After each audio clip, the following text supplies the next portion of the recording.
Chapter 1 of Widicker Woods by Joe Jones. It all began back in 1861. Joe was 17 years old, working with his dad and grandfather. He was a carpenter who built houses in Texas. His dad was a sergeant in the military and had been for 17 years.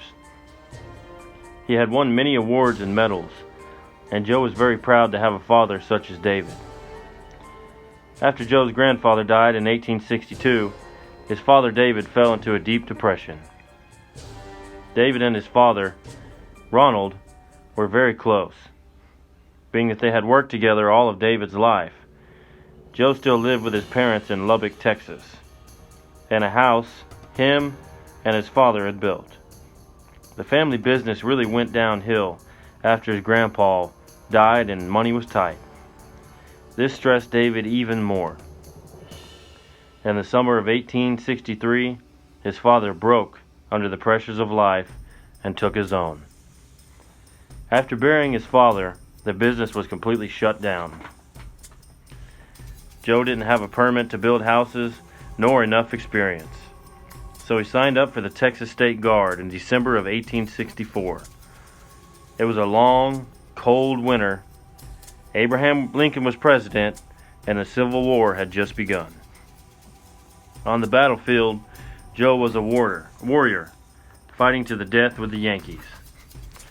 Though he believed in the cause of the war, he stood on the North's belief system of freeing the slaves, but at the time, it was the only way to make any money to eat. In 1865, Joe had become a sergeant, and his colony and him moved in South Carolina to fight. After a week of battle, they settled on a plantation where slaves lived and worked. Joe viewed the mangled bodies of people who had disobeyed the commands of the slave master and had been whipped, tortured, beaten, and killed. He saw people baking in the sun as they picked cotton. Then Joe saw a man on a horse yelling at a 5'3" tall black woman.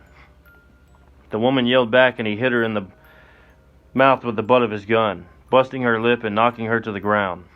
This infuriated Joe. He didn't believe in hitting women, but he went on to his cabin. He thought about the woman, the way she was more beautiful than most women he had seen. He thought, there must be some way I can get her away from this plantation. But how? The next day he woke up and walked out of his cabin. He walked in the field to see if she was there, again picking cotton. He saw a girl from a distance he believed to be her, so he rode his horse up beside her and tried to talk to her from behind. But when she turned around, he saw that it was not her. She told him her name was Felicia. He told her he thought she was the girl he had seen the day before.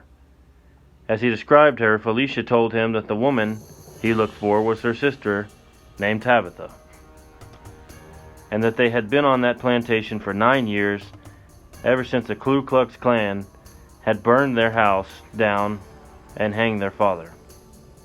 Their mother and other sister had been sent to another plantation, but they hadn't heard from them in over 7 years. Joe felt sympathy for the people on the plantation. No women deserved this fate, he thought to himself. So he asked where Tabitha was now. She told him she was in the chicken coop gathering eggs for breakfast. She directed him in the direction, and Joe rode off to find her. He arrived at the chicken coops and heard the chickens squawking. He got off of his horse and walked up behind her.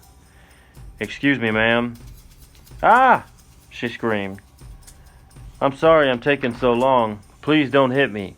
I'm just scared of these chickens. They keep trying to peck my hand." Her back was still turned to Joe.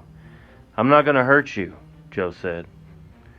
He told her she was very beautiful and explained that he had already met Felicia. He told her he wanted to free her, and he asked her to meet him at his cabin at 9 o'clock later that night. Tabitha liked Joe too. She thought he was a very handsome man. So later that night, while Joe was in his cabin laying next to the fire, in the fireplace, he heard a soft knock at the door. He looked out the window and saw Tabitha holding a burning lamp in the dark. He quietly opened the door and saw that she had long, beautiful hair, and it was down. She was wearing a beautiful white satin dress. Joe was shocked at how gorgeous she looked. He asked how she had gotten the dress. She told him she had stolen it 3 years before and had been hiding it under her bed, hoping to wear it one day if by chance she would finally escape. So Joe let her in, and they sat by the fire. Moments later, they hear another knock at the door. Joe opened it to see Felicia standing there. "I'm going with y'all," she told Joe. Joe agreed not to leave her behind. So they loaded up in a coverless wagon with 2 horses pulling it, and they headed off into the night, careful not to awake any of the plantation owners. As they rode through the dark woods, they heard wolves howling in the distance. Joe became worried that the hungry wolves might catch up to them and attack the horses. "I'm going to have to take another path," he told them. He then came to a fork in the road. Go left and you could stay on the road he was on. Go right and he could go into some woods that had a sign hanging from a tree branch. The sign said, "Widicker Woods." The girls urged Joe not to take that road. They told him they had always heard bad things about those woods and the town of Widicker. But Joe ignored their pleas and rode on. "I have guns," he told them. "If we run into trouble, you'll have to use them." The moment they entered those woods, the air got colder, and they saw bats flying in the moonlight. The girls screamed. Joe told them to be quiet so that the wolves would not continue to prowl and stalk them. So Joe rode on into the night. Then all of a sudden it got real foggy. So foggy that Joe had to slow his horses down to the point where they were barely trotting. Then they began to hear horse hooves clacking on the dirt road from behind them. So Joe sped up his horses. But when he did, the horse hooves from the other rider started clicking louder and faster and quicker. And then they heard the horse screech. "Yeah! Yeah!" Joe yelled to the horses, whipping them to speed up faster. The fog intensified. "Slow down," Felicia yelled. "We can't even see anymore." "It may be rebels," Joe told them. "They will try to kill y'all if they catch us." So Joe rode on. It sounded as if the unknown rider was right on their tail. They could hear the horse huffing and puffing furiously. Joe looked back, but could see nothing. Then suddenly the noise stopped. So Joe rode on a little bit further, and then stopped his horses and looked back to see who was following. Again, nothing. Then they hear the screeching of the horse again. They turned back around, looking forward again down the road. As the fog began to fade, they could see a black horse blocking the road, and on it sat a rider in all black, with a pumpkin between his shoulders for a head.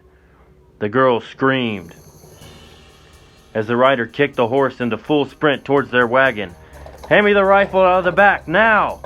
Joe told Tabitha. So she threw him the gun and he started shooting at the horse and its rider.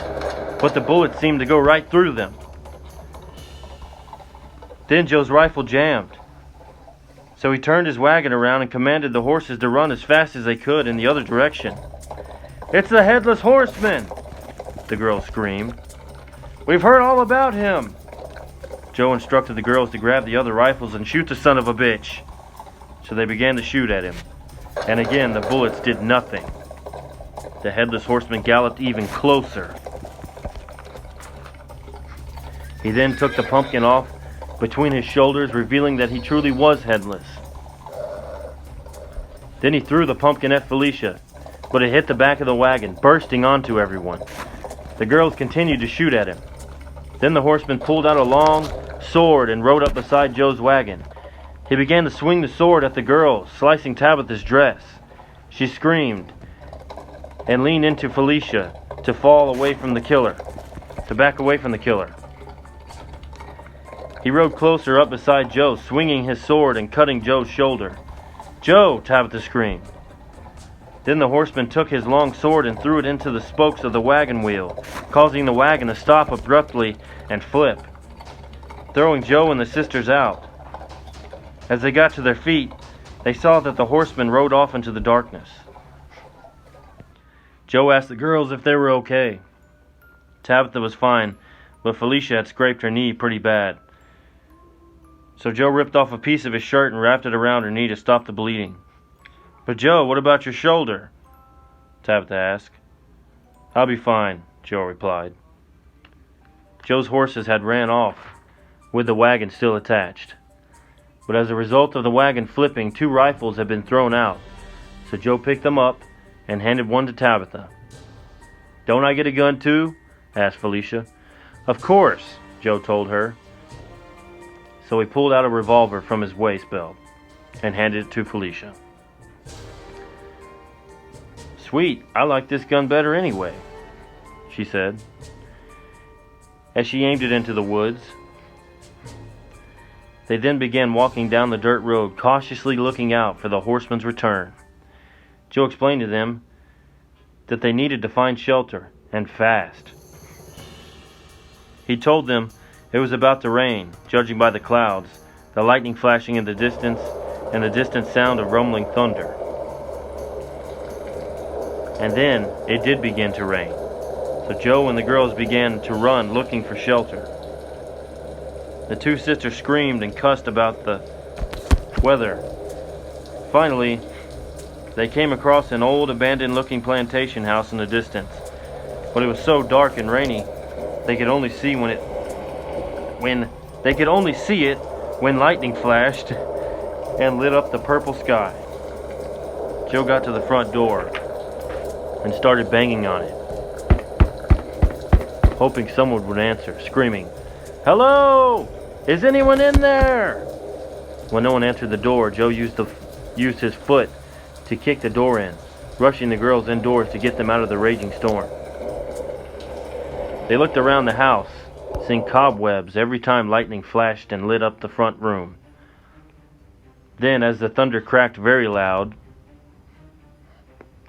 they saw 4 bats fly across the high ceiling. "Yeah, this place is definitely abandoned," Joe told them. So Joe took the guns and laid them by the front door. "We won't be needing these tonight. No one's been in this house for years," he said. Joe found some old candles and used a match to light them. "Wow, this house is creepy," said Tabitha. "It's better than being out there in the storm with that damn thing chasing us," Felicia replied. "Yeah, this'll do for tonight," Joe told them. Then Joe lit a lamp and instructed the girls to follow him up the stairs and stay close. The stairs creaked as they stepped on them. Then as Tabitha stepped on one of the stair treads, she saw a giant spider and screamed and tried to stomp on it with her shoe. But when she did, the stair tread broke, and half of her leg fell through, cutting her right shin. Joe made sure she was okay, and they headed up the stairs. When they reached the top, they saw many doors going down the long, dark hallway. They stood there for a moment. "Well, lead the way, Joe," Felicia told him. So they began to walk down the hallway slowly. A door creaked behind them, as if someone was slowly opening or closing it. Tabitha said she felt like someone was watching them. So Joe began opening all the doors, checking all the abandoned rooms, and he insisted no one was in the house but them. He then opened a room that had a bed and dresser hanging from a clothes rack near the wall. A bed and dresses hanging from a clothes rack near the wall. He looked at them for a moment and then said, "Here, put these on. They look like they'll fit, so y'all can get out of those wet clothes." I'll go down and start a fire so we can get warm again."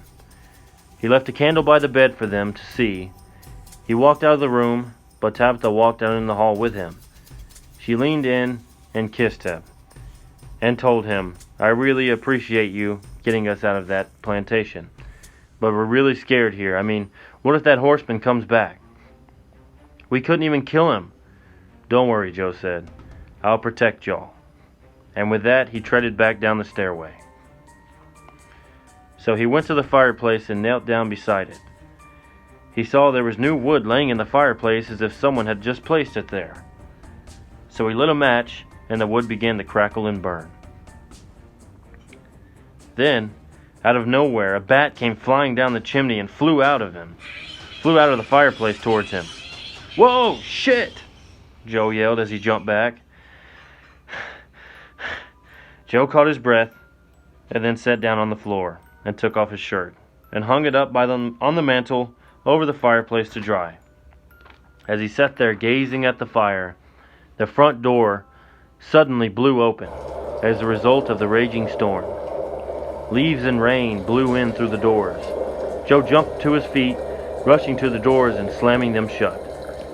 "I guess I shouldn't have kicked the damn door in, breaking the lock," he thought to himself. As he turned around, he saw a figure of a woman standing at the top of the stairway in the darkness. He looked at the figure as it stood there, staring down at him, not moving. He couldn't see her face, so he called out, "Tabitha?" The figure did not move, nor answer him, so he called out, "Felicia?" He assumed it was one of the two girls, as this would be the only logical explanation.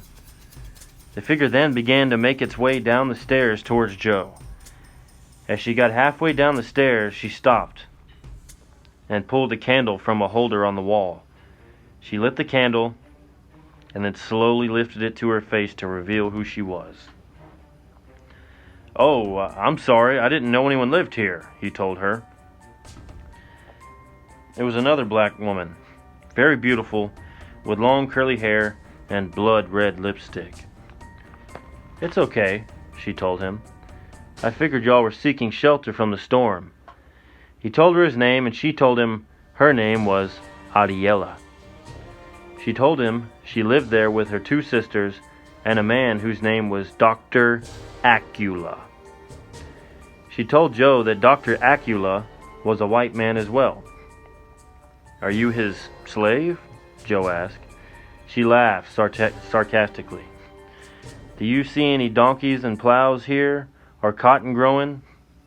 Then her eyes focused on him. "We used to be slaves," she explained, "but Dr. Ariela saved us." She asked Joe about the girls he was with. "Well, I'm kind of saving them at the moment," he told her.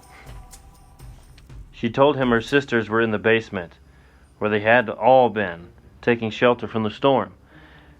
Before she walked off to go get her siblings, he asked her, "Wait, may I ask you what town we're in?" She paused for a moment, and then told him, "Why, you're in the town of Widicker." She smiled and then slowly turned and walked off. This concludes Chapter 1